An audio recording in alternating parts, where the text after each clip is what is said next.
All right, we're here with Ryan's Corvette. So this is the original exhaust, some old glass packs.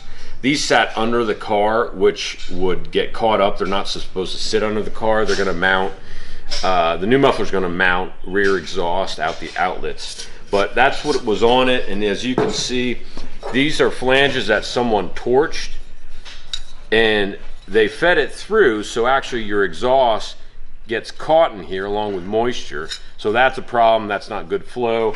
So he got some new 3-inch exhaust flanges that he's putting on now. He got everything mocked up with all the bends.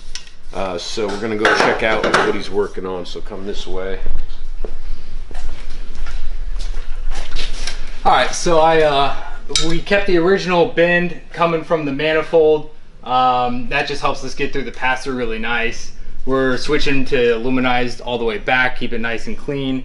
And that's the new flange. That's all bolted up nice and loose. That lets me kind of rotate this angle. I'm trying to get it as straight as I can heading out the back to be clean. And we're using a band clamp right here in the middle. And this helps us, one, actually get it on and off the car. And two, it'll help our whole rear be removable. So this car has long tube headers put on the 327.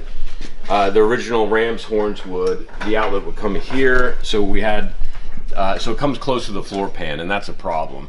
So we have to modify it slightly and then clear this straight through, and it's looking good. So yeah, I mean, this is literally the first test fit, and that's already light years better than what it was. So I'm thinking this side worked out pretty good. How much does the exhaust cost for these cars typically? Buying the whole kit, I think was like 12 to 1500 bucks, and that's using the stock muffler, and we have some nice better sounding exhaust going out the rear, and we get the long tube headers. If I even bought the kit, I'd have to modify the long tubes. So this is exhaust on a budget.